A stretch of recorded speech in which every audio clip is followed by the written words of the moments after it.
Hi everyone, I'm Ben Wright, successful entrepreneur, corporate leader and expert sales coach to some of the most talented people our amazing planet has to offer. You're listening to the Stronger Sales Team podcast, where we bring together and simplify the complex world of B2B sales management to help the millions of sales managers worldwide build, motivate and keep together highly effective sales teams. Teams who grow revenue and make their businesses actual profits. Along the journey, we also provide great insights and actionable steps to managing your personal health. A happy and productive you is not only better for your teams, but everyone around you.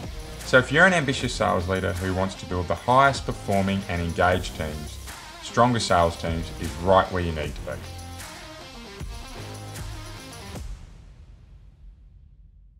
Welcome back to Stronger Sales Teams, the place where we provide real-world and practical advice to help you build superpowered B2B sales teams. Beware the two-edged sword of trust. With it, you can do anything, but without it, very little. I love this quote, and I may have paraphrased it there and made it my own, but certainly it's all about trust. A beautiful, traditional, pure weapon of the ages being a sword, where if you can use it to your advantage, it is amazing. But without it, a blunt sword, you certainly get nowhere. Today, that's right, we're going to talk all about trust. And for me, there is so much in today's modern leadership world that revolves around trust. The world has changed. And I'm not the only one who believes that, because today's topic, all around how we can build a high-performance culture based on trust, is a listener request. So thank you for those that provided the feedback. This one came through loud and clear, really off the basis of episode 26, which was all about our research piece on leader challenges for this year and beyond, right? They were talent management, building trust with customers, key account or customer retention, social selling, and how to use technology effectively. And loud and clear, what came through that was, hey, how do we build teams where trust is strong? And more importantly, how can we still hold a performance culture, right, where we actually meet our targets, we hit our obligations, right? How do we know what we need to do, but still have that really strong, trusted team environment? We've all been there, right? Teams that they're performing okay. Things are going fine. People get on well, right? We're in the middle bands for all of our engagement metrics. We work okay on spot fires, but we don't really get through to the true hard conversations, right? We've all been there. We've either been in teams or we've led teams. And for me personally, I see it very commonly. Middle of this year, I had a team where they were exactly that. There was about a dozen of them. They were working well together, but they just weren't having strong enough conversations. So for me, through that team, we actually sat down and we followed these 3 tips that I'm going to go through today around building high-performance teams based on trust. Had an immediate impact, right? And happy to share more about it for those people that would like to DM me and get in touch. But it was amazing, the impact that it had. So why am I talking about it now rather than middle of the year? Well, we are coming into that time of year, that Christmas, New Year period, where people will often reflect on this year gone, turn their minds onto next year, right? And invariably, as leaders, we'll start to think about team performance and how we can move the dial. But as individuals, we'll also start to think about the new year, new challenge type of mindset as well. So getting this right, where we have a really engaged team that performs, but has that strong sense of trust, super powerful to be focusing on now at this time of year. So in my experience, if we can get this right, if we can get that performance culture that's based on trust absolutely nailed, we'll get higher engagement from our teams. More learning will come from this, because when people expect to be held accountable by not just themselves or their leaders, but their peers as well, they'll generally try and be better and better at what they do, right? Because you don't want to let people down that you have a great relationship with. And also what comes out of this is tenure tends to increase, because people recognize they don't only have a great team they're working with, but they're also being challenged. So that new challenge that you look at early in often at the end of the year or early in the new year, that's actually quite well complemented by the team you're in, because you're challenging each other to get better and better at what you do. So today, 3 ways we're going to look at as to how you can build that high performance culture based on trust.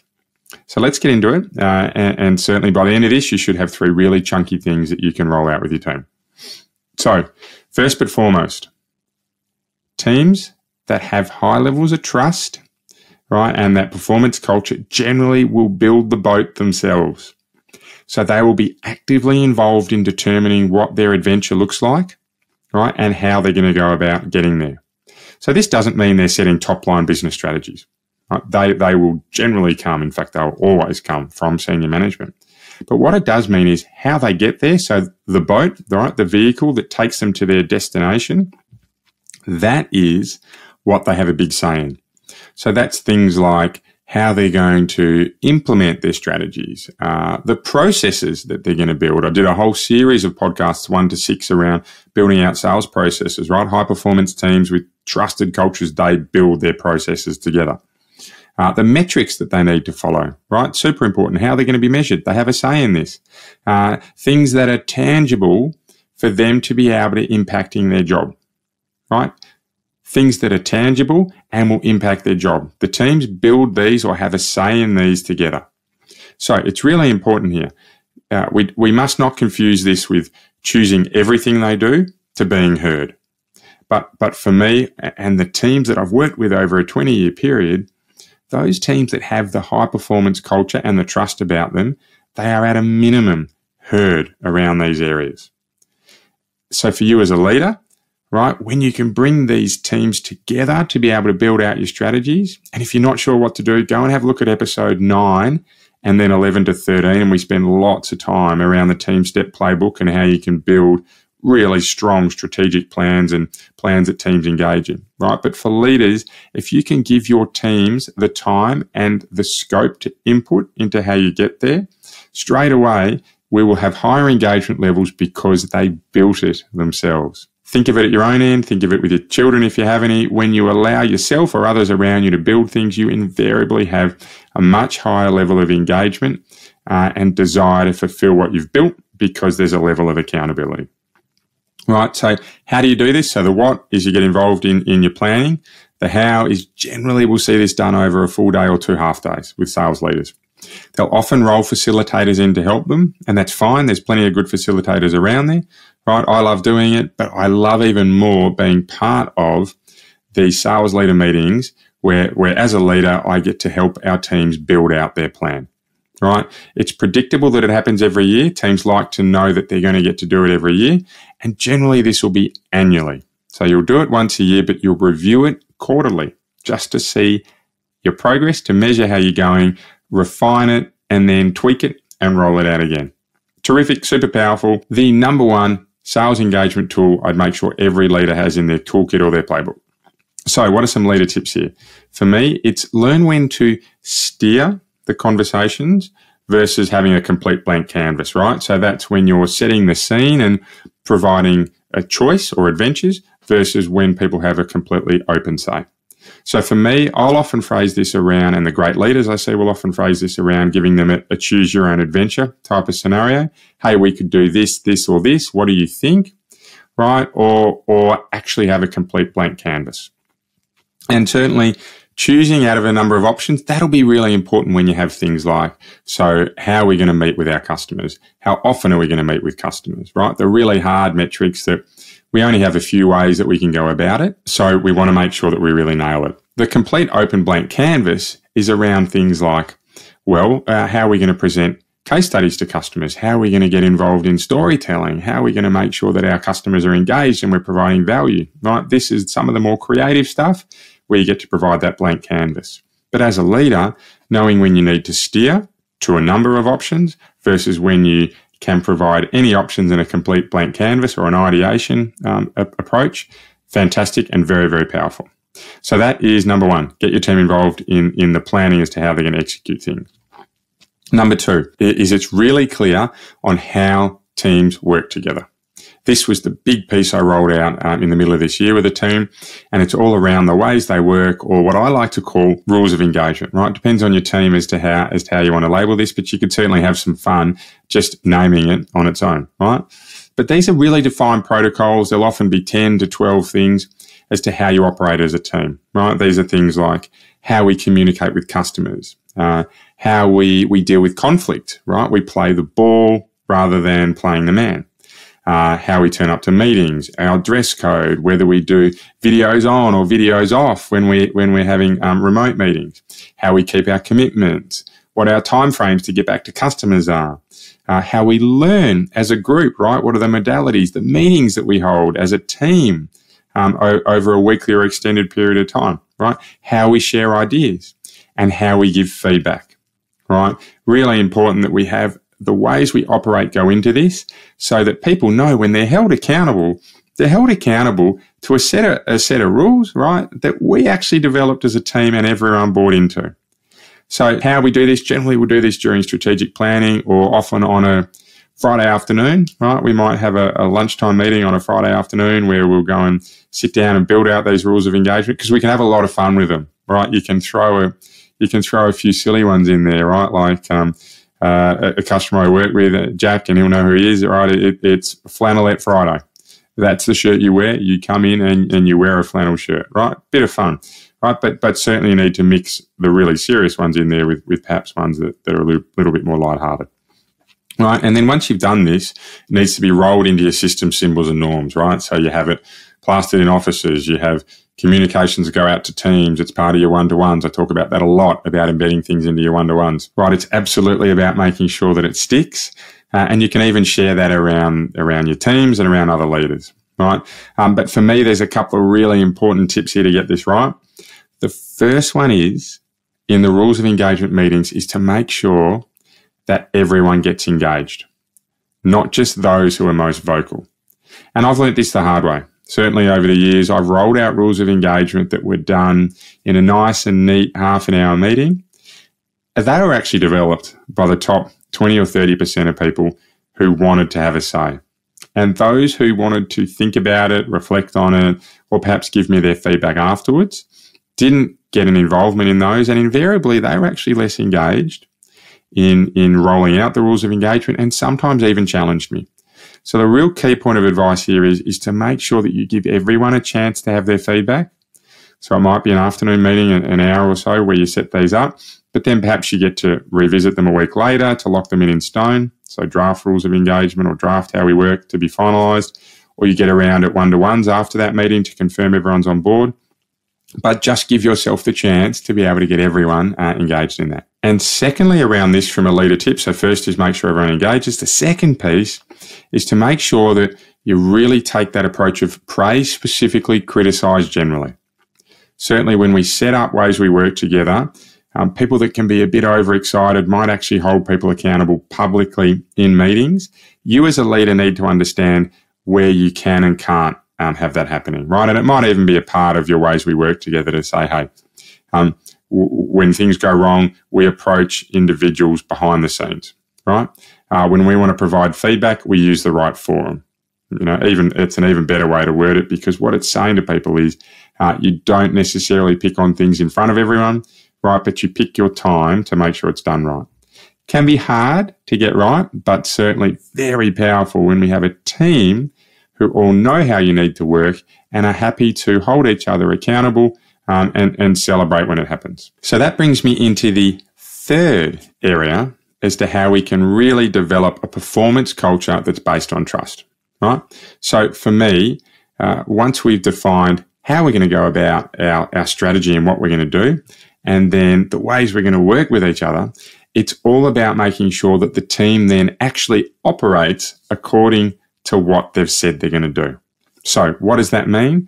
That means we measure what we say we're going to do and we implement what we say we're going to do, right? Normally in reverse order. We'll implement it first and then we'll get out and measure that. So how do we do that as a leader? Because that can be really difficult. We have so much going on. How do we actually make sure that when we say we're going to do certain things a certain way, that we hold everyone accountable?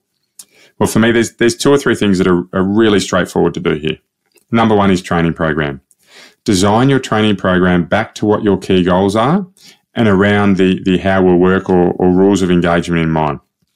All right, so if our strategy talks about creating value for customers at every opportunity we can get, then we should be making sure that within our training program, we have sessions around how we create customer value, how we communicate customer value, and how we workshop customer value with our customers, right? We have lots of different ways that we can approach value.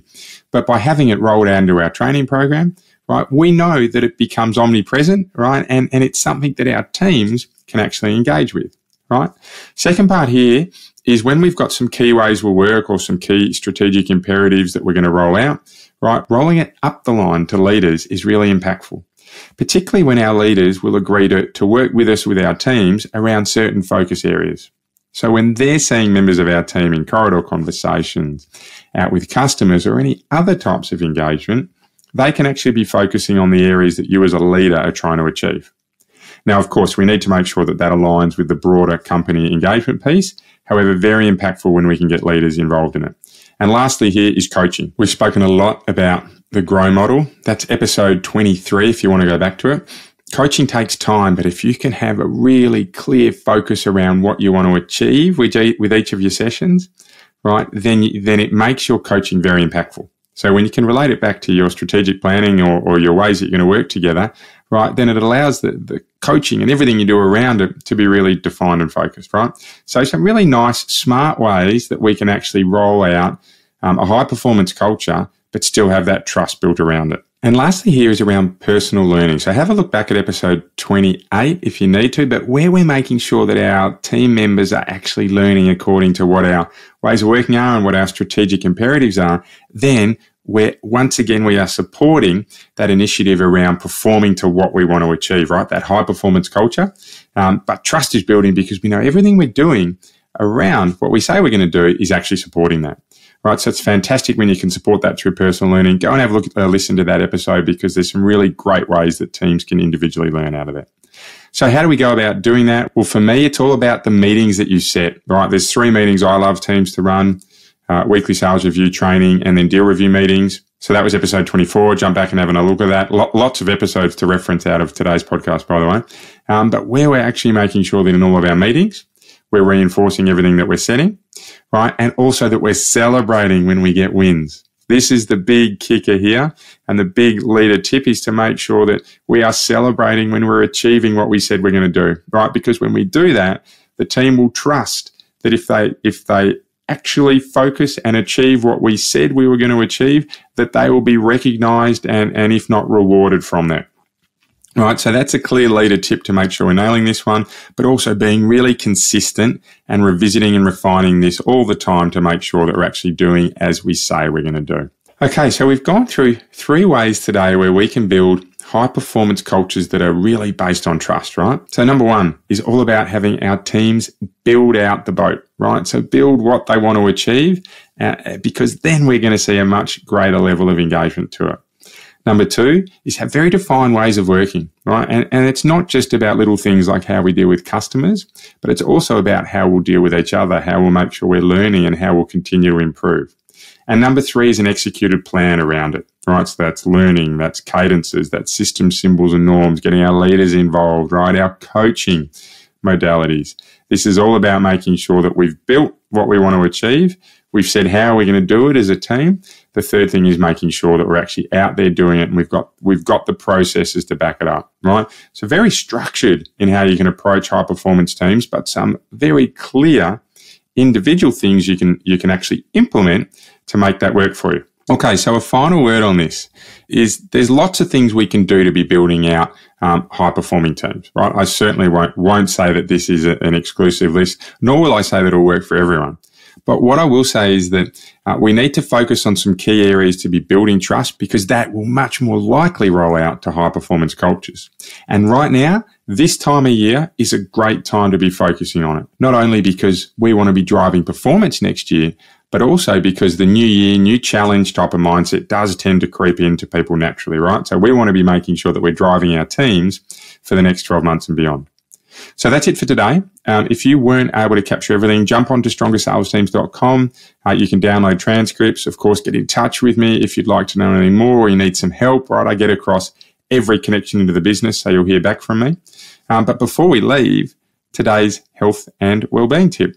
So this one is a great tip from someone I've worked with extensively, Justin Beauregard, and I love this saying that she has. And she says, how do you know that you're not doing enough?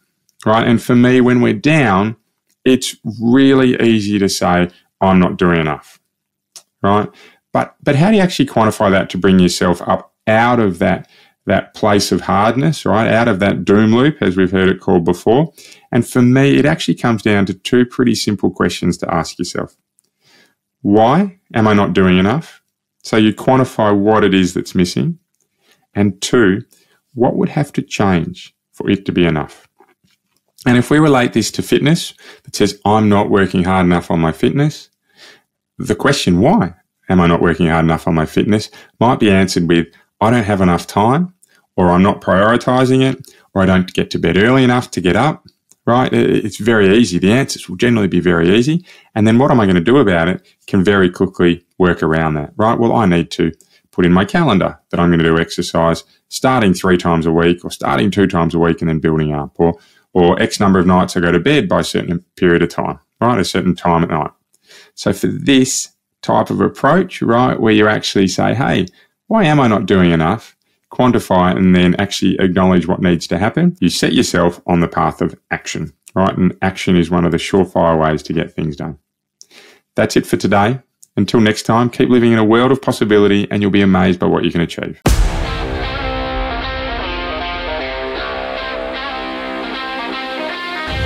Want to be kept up to date with any of our free materials to help you build the best sales teams possible? Well, the easiest way you can do so is to follow us on your favourite social media channel. We're at Stronger Sales Teams on most of them, and if you DM us Stronger, we'll send you right back some great resources to help you build your super-powered sales team. If you'd like a little more help, please get in touch directly and book a free discovery call with me. I run a limited number of these sessions and they're free for my podcast listeners. I'd love to help you out. Until then, see you next week for another podcast of Stronger Sales Teams.